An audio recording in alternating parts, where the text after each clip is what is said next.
مجھے ایک بات بتائیں، اب دوبارہ سے باتیں چل پڑی ہیں کہ جی اب خان صاحب کی گرفتاری ہوگی، اور ابھی شاہ محمود قریشی صاحب نے کہا بھی ہے کہ سب ضمانت پر پہنچ جائے، اور ہو سکتا ہے جس وقت ہم اس کو پبلک کریں، پوسٹ کریں، پبلش کریں اس ویلاگ کو، اس وقت تک شاید ہو سکتا ہے کہ عمران خان صاحب گرفتار بھی ہو چکے ہو، لیکن بہرحال نہ بھی ہو۔ تو اب یہ اطلاعات ہے کہ جی عمران خان صاحب کو گرفتار کریں گے، اگلا ہدف وہ ہے، پلس عمران خان صاحب کو نائل کریں گے، عمران خان صاحب کو مائنس کریں گے۔ تو آپ کو لگتا ہے کہ اس طرح سے نائل کرا دینے سے خان صاحب مائنس ہو جائیں گے، پی ٹی آئی مائنس ہو جائے گی؟ دیکھیں وقتی طور پہ تو ہو جائے گی، اس کی وجہ یہ ہے کہ حکومت یہ جو کام کر رہی ہے، جو جس طرح فیڈرل گورنمنٹ ایکشن لے رہی ہے، ان کو بہت سارا اطمینان ہے کہ پبلک ری ایکشن خاص نہیں ہو، اور ہم نے دیکھا بھی کہ پبلک ری ایکشن جو ہے بہت زبانی ری ایکشن تو ہے کہ سوشل میڈیا پہ بڑی لان تان اور برا بھلا کہا جاتا ہے، افواج پاکستان کو بھی، گورنمنٹ کو بھی، سب وہ چیزیں چل رہی، لیکن ایسا نہیں ہے کہ کوئی ایسا کام باہر ہو کہ جناب خان صاحب پکڑے گئے، گرفتار ہو گئے تو کل سے پورا ملک بند ہو گیا، کل سے لوگ دفتروں میں نہیں جا رہے، وہ چیز نہیں ہے۔ لہذا حکومت کو یہ نظر آتا ہے کہ یہ سب کچھ کرنے کے بعد بھی ہم حکومت چلاتے ہی رہیں گے، ہمارا معاملہ چلتا رہے گا، تو ہر قدم ان کو آگے وہ جو لینا چاہیں گے لیں گے، یہ چیزیں ان کو انکریج کرتی ہیں کہ آپ پکڑیں، مار دھاڑ کریں، کچھ نہیں ہوگا۔ لہذا یہ خان صاحب کو ریسٹ کریں گے اور یہ چیزیں چلیں۔ فرق صرف یہ پڑتا ہے کہ یہ جو کچھ کر رہے ہیں یہ سارا کچھ ہوگا کامیاب، لیکن عارضی۔ عمران خان جو ہے وہ لوگوں کے ایک امید بن چکا ہے، وہ اچھا ہے، برا ہے، کچھ ہے۔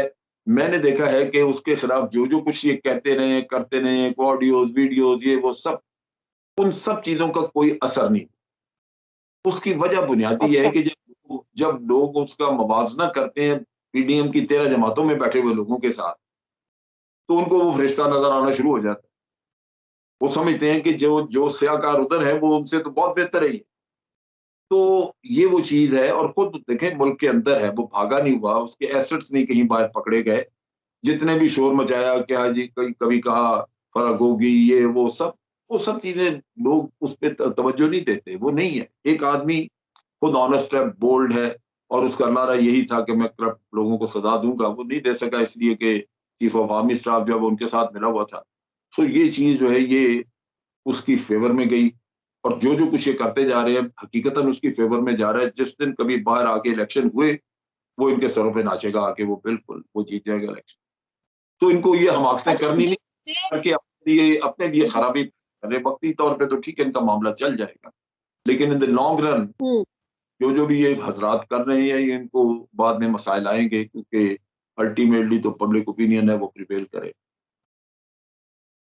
اچھا آپ نے چونکہ ان ویڈیوز کی اور آڈیوز کی آپ نے خود بھی بات کر لی ہے، میں نہیں چاہ رہی تھی لیکن بہرحال اب ہم کر ہی لیتے ہیں اس پہ، کیونکہ عمران خان صاحب کے ویسے کہا کہ جی اب ظاہر ہے کوئی کرپشن کا کیس نہیں نکلا، کوئی آپ کے کوئی کک بیکس، کوئی کمیشن کچھ نہیں نکلا، ایسٹس انہوں نے بنائے نہیں، جائیدادیں انہوں نے بنائی نہیں، منی لانڈرنگ انہوں نے کی نہیں، تو پھر ان کی کیریکٹر اسیسینیشن۔ اب جو یہ سلسلہ ہے، پھر ہمیں پتہ ہے کہ آڈیو ویڈیوز کہاں ریکارڈ ہوتی ہیں، پھر کبھی وہ جاری کرنا، کبھی ان پہ توہین مذہب کے الزامات لگانا، کبھی دہشت گردی کے لگانا، اور اب جو ہے وہ بشرا بی بی کے ساتھ ان کے نکاح پر مفتی سعید آل آف سڈن آ جاتے ہیں سامنے، جو پہلے کبھی بات نہیں کرتے تھے اب وہ آ کے بات کر رہے ہیں کہ جی ایک نکاح یہ ہوا تو دوسرا نکاح یہ ہوا۔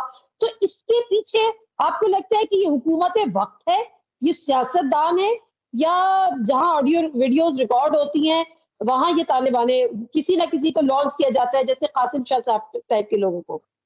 دیکھیں پہلی بات تو یہ کہ مفتی صحیح سے یہ کچھ بھی کہلوا سکتے ہیں۔ میں اس شخص کو پچھلے 35-40 سال سے جانتا ہوں۔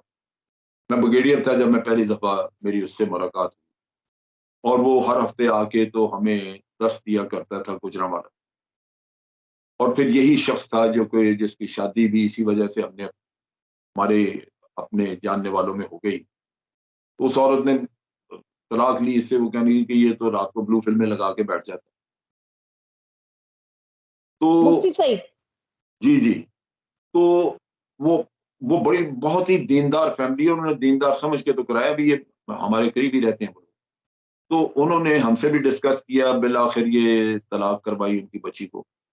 تو مفتی صاحب کی کیا کہنے ہیں، وہ جو جی چاہے کہتے رہیں، لیکن فیکٹ یہ ہے کہ میں نے بہت سارے لوگوں سے اس پہ بات کی. آج بھی میں ایک صاحب سے بات کر رہا تھا, بڑے سینئر بیوروکریٹ. وہ کہنے لگے کہ جی دیکھیں, ذاتی اگر زندگیاں ہم دیکھیں تو جو حضرات آج حکومت میں بیٹھے ہیں ان کی زندگیاں زیادہ خراب ہیں, ذاتی زندگیاں ان کی اندر سے زیادہ سیاہ نظر آتی ہیں, لیکن اس کے باوجود یہ حکمران. تو اس نے کہا کہ ان کو اگر میں صرف حکمرانی کے نقطہ نگاہ سے دیکھوں تو عمران خان جو ہے وہ کم از کم اس کے اندر اس وطن کی محبت ہے, خلوص ہے اس کے, اور ذاتی طور پہ وہ کرپٹ بھی نہیں. تو انہوں نے کہا ان کی تو ذاتیات بھی ساری گئی گزری. تو اگر عمران خان کے اپنی لائف میں کوئی کہے جی وہ پلے بوائے ہے یا کچھ اور بھی کہہ دے, تو جہاں تک ملک کے ساتھ محبت کا تعلق ہے, وفاداری کا تعلق ہے, وہ اس کی انکویسچنیبل. اس نے یہ کام نہیں کیا کہ وہ ہمیں منہ موڑ کے ہمیں پاکستان آرمی کہ جب ہم سوشل میڈیا کی آپ کو بامبے میں وہ دہشت گرد بھیجنے چاہیے تھے, عمران خان نے تو نہیں کہا, اور ڈان لیگز اس نے تو نہیں نکالی. تو میں اگر دوسروں کے ساتھ مقابلہ کروں تو وہ تو اپنے مفادات کے لیے سب کچھ کر گزرنے کو تیار. دوسری چیز یہ ہے کہ عمران خان اکیلا ہے, وہ ایک جنگ لڑ رہا ہے, جبکہ باقی سارے اپنی اولادوں کے لیے کرتے ہیں. کوئی اپنی بیٹی کو وزیر اعظم بنوانا چاہتا ہے, کوئی اپنے بیٹے کو بنوانا چاہتا ہے, کوئی آگے بیٹوں کو بھی, بیٹی کے بیٹوں کو بھی آگے, وہ تو اپنی دوسری تیسری نسل تک کا سوچ رہے ہیں. تو ہم ہی بیوقوف ہیں کہ ان کو سر پہ بڑھائے رکھیں. 22 کروڑ لوگوں میں کسی کا بچہ, کسی کی اولاد نہیں ایسی کہ جو لیڈر بن سکے یہاں پہ. یہی سب سے ان کو آپ مقابلے میں بٹھا دیں تو یہ تو 20-25 ہزار روپے کی نوکری نہیں لے سکتے یہ لوگ, لیکن ہمارے وزیر اعظم بن جائیں گے.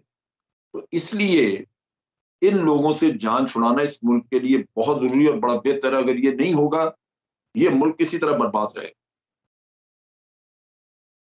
صحیح ہے سر, آپ کی لاسٹ کامنٹ لوں گی جنرل صاحب. جب ہم سوشل میڈیا کی بات کرتے ہیں تو کبھی اداروں کے خلاف باتیں ہوتی ہیں, کبھی حکومت وقت کے خلاف باتیں ہوتی ہیں, لیکن ایک کیریکٹر ہے عادل راجہ, عادل راجہ, وہ بڑی اپنی باتیں کر رہے ہوتے ہیں کہ پتہ نہیں ہمارے خاموش مجاہد یہ کہہ رہے ہیں.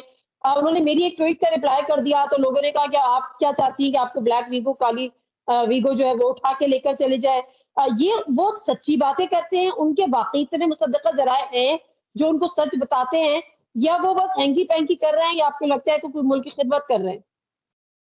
کون ہے یہ؟ خدمت تو نہیں, کیونکہ ان چیزوں سے دیکھیں جی دشمن ہمارے خوش ہو رہے ہیں. عادل راجہ ٹھیک کہتا ہے, یہ غلط کہتا ہے, مجھے اس کا تو کنفرمیشن نہیں, علم نہیں ہے, لیکن ایک چیز ہے کہ اس کے ذرائع اندر بہت, اس کے تمام اداروں میں, ان میں اس کی بنیادی وجہ ہے کہ وہ کئی سال تک انہی اداروں کے لیے کام کرتا رہا. وہ ہمارا پرسن تھا, ایکس سروس مین سوسائٹی کا اسپوکس پرسن تھا, جس کا میں پریزیڈنٹ,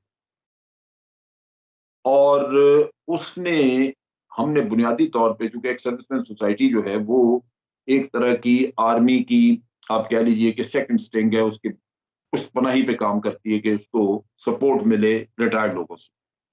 لہذا ہم جو کچھ بھی اسٹیٹمنٹ کو پریس ریلیز دیتے ہیں, کچھ بھی کرتے ہیں, جو آرمی خود نہیں کہہ سکتی وہ ہم کہہ دیتے ہیں, اور ہم مشاورت سے یہ سارا کام کرتے ہیں. تو یہ ہمارا میڈیا ہینڈلر بھی تھا اور ساتھ یہ اسپوکس پرسن تھا.